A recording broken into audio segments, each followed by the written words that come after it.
As grandes bolhas da história. Seja a bolha estatística de 1929, ou a bolha de tecnologia, você pega uma situação econômica muito boa e extrapola para o futuro. E se isso realmente acontecesse, o mercado teria valores muito altos em relação ao patrimônio líquido e aos lucros, e assim por diante. É um jogo muito simples, acredite nas condições perfeitas de hoje e assuma, de forma irrealista, que elas vão durar para sempre. Se você fizesse isso hoje e extrapolasse as condições atuais, que são miseráveis, você, é claro, teria o oposto de uma bolha. Isso torna essa situação única. Estamos nos 5% mais altos em relação ao PL, preço-lucro, e nos 5% mais baixos em termos de condições de ânimo hoje. Portanto, nunca houve nada parecido na história. E por que isso aconteceu? Sabemos que as dificuldades estão cobertas e sabemos que o impulso nos preços das ações é uma combinação dos bancos centrais, do Federal Reserve e dos gastos fiscais, é global. Nunca tivemos um acordo global tão forte em que todos os governos estão buscando gastar e todos os governos estão procurando que seu banco central acomode isso. Isso é um impulso enorme, e o que descobrimos há muito tempo é o quão eficaz isso é, para mover os preços das ações. É como se cada dólar que não é absorvido pelo mundo real fluísse pelo caminho de menor resistência aos preços dos ativos. Isso é o que está relacionado. É uma luta muito impressionante entre o mundo real da produtividade, do emprego e do PIB, e o mundo do papel dos índices de PL e dos preços das casas, impulsionado pelo crédito fácil e taxas de juros baixas, é claro, sendo um fator-chave, e uma oferta abundante de dinheiro circulando para as pessoas que provavelmente vão comprar casas e ações. Isso não é necessariamente bom para a economia em geral. E a pergunta é, se o mundo real eventualmente alcançará os contratos PLS. Quando você compra ativos supervalorizados, você tem a garantia de um retorno barato, mas não tem a garantia de ser arruinado na próxima semana. Minha crença é que, se você está tentando cronometrar o colapso de uma bolha, o valor não é tão importante. Todos eles estão supervalorizados, e é muito difícil determinar de maneira acadêmica se eles estão supervalorizados em 25 vezes os lucros, 35 vezes os lucros ou, no Japão, 65 vezes os lucros.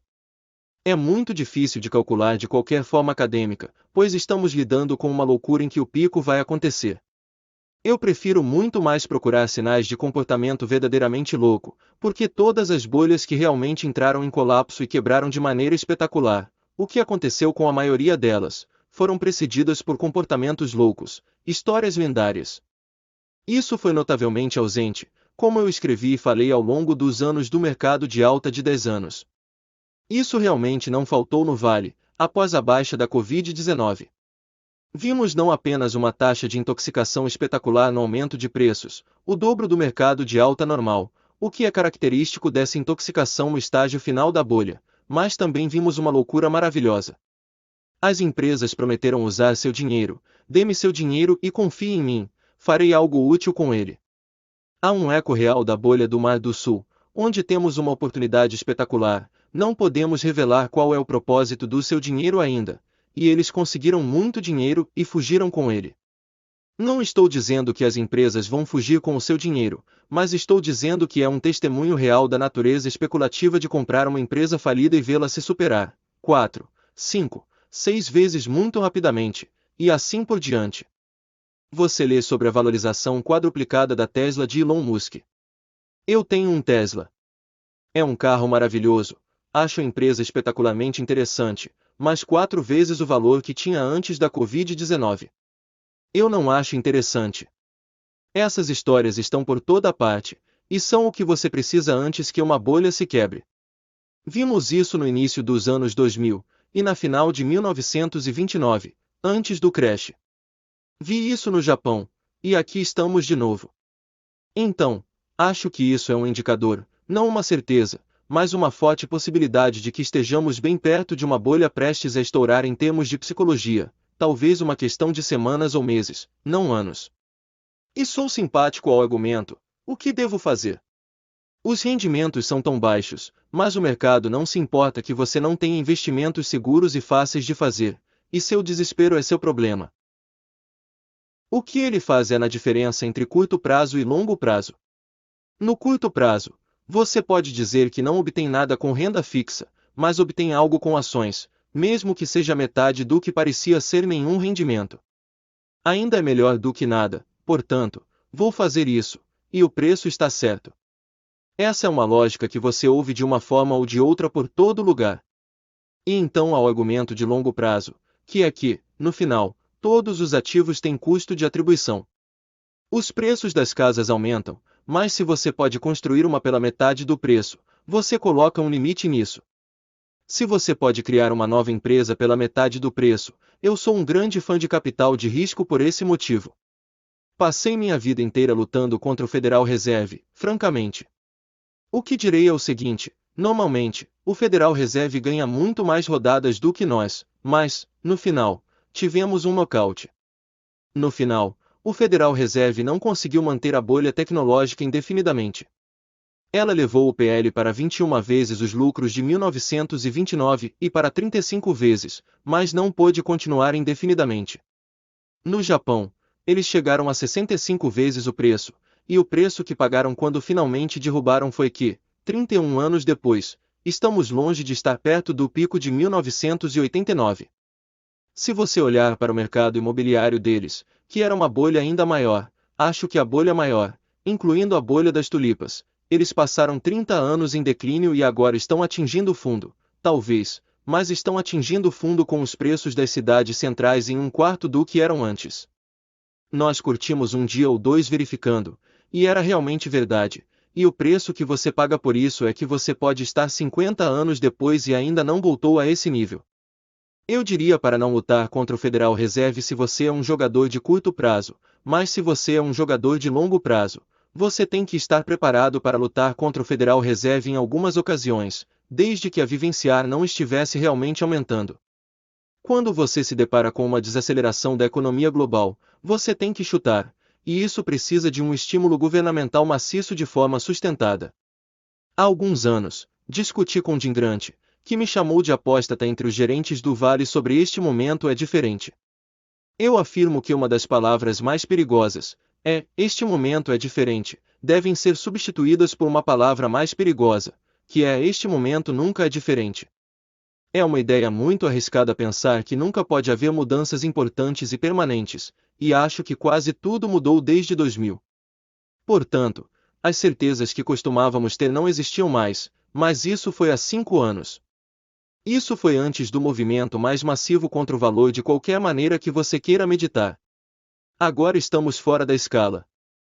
Então, não acho que o valor seja uma arma tão confiável e útil como era nos 70 anos anteriores a 2000, mas acho que é uma arma muito útil quando você aperta os parâmetros tão longe que atinge mínimos históricos em relação às zonas brutas.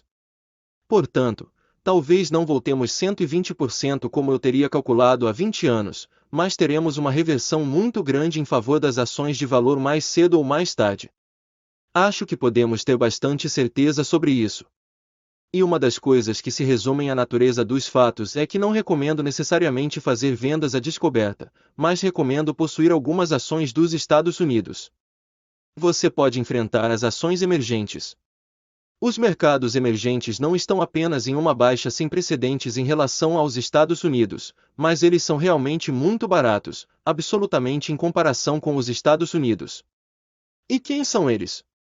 Eles são a China, que vai representar, de acordo com o Banco Mundial, mais de 30% do crescimento econômico mundial nos próximos 20 anos, e a Índia, que será um jogador cada vez mais importante, e depois temos o Brasil e assim por diante. Coletivamente, eles representam a maior parte do PIB global agora. Essas coisas se movem muito rápido. Acho que apostar em mercados emergentes é realmente apostar no futuro em relação ao passado. A única coisa que torna a vida interessante fora dos emergentes são os FANGs, Facebook, Amazon, Netflix, Google, intelectualmente interessantes. Mas quando eles sobem 10 vezes rapidamente, você tem que dizer que é intelectualmente mais interessante do que financeiramente interessante. E a razão pela qual não recomendo vendas à descoberta é que é um jogo desesperadamente difícil. Você nunca pode ter certeza de que os FANGs e as ações de crescimento não trabalharam um último movimento que vai te tirar. Você simplesmente não será capaz de suportar a dor. Quanto ao gasto do governo, quando feito corretamente, é muito bom para a economia, muito bom para os trabalhadores. Mesmo a Europa, boba, mais do que dobrou, a China e o Vietnã têm mais de 10 vezes o número de pessoas, e assim por diante. É um pouco complicado. Meu conselho é muito simples: enfatize os mercados emergentes e diminua a ênfase nos Estados Unidos. Se você precisa possuir ações dos Estados Unidos, vá para o valor profundo. Não disse isso há 3 anos ou 5 anos, mas se eu tivesse que escolher entre fazer isso e evitar completamente os Estados Unidos, eu faria a última opção. Você só precisa de uma grande classe de ativos para enriquecer. Os mercados emergentes, como eu disse, são responsáveis por mais da metade do PIB global. Estão crescendo muito mais rápido, e por causa do tamanho da China, está garantido que isso acontecerá. Eles terão uma taxa de crescimento muito melhor este ano, mesmo sob estresse, muito melhor do que o crescimento do PIB dos países incluídos, e eles têm 26 países cobrindo todas as indústrias que você deseja. Por que você estaria lamentando quando tem uma oportunidade tão boa? Está 10 vezes mais barato, é uma ótima oportunidade em relação à maioria das coisas que são importantes para mim. Vou fazer a piada doente de que sim, a América é excepcional, mas se tornou excepcionalmente ruim. Temos a pior expectativa de vida, as piores morbidades, as piores medidas sociais em quase tudo, número de crianças de 16 anos presas, número de pessoas que são baleadas e por aí vai. É bastante angustiante.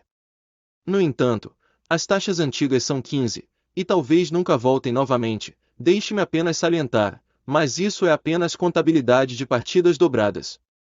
Cada dólar de dívida tem alguém a quem é devido $1. Por que eu me importaria se cada japonês dever, outro japonês toneladas de dinheiro, de modo que, no total, a suspeita fosse assustadora em comparação com os padrões históricos? Ainda do ponto de vista dos Estados Unidos, olhando para a dívida interna, isso é totalmente relevante e não teve, a propósito, consequências materiais que eu possa ver. Eles têm muitos problemas de tempos em tempos, mas nenhum deles realmente se resumiu à alavancagem.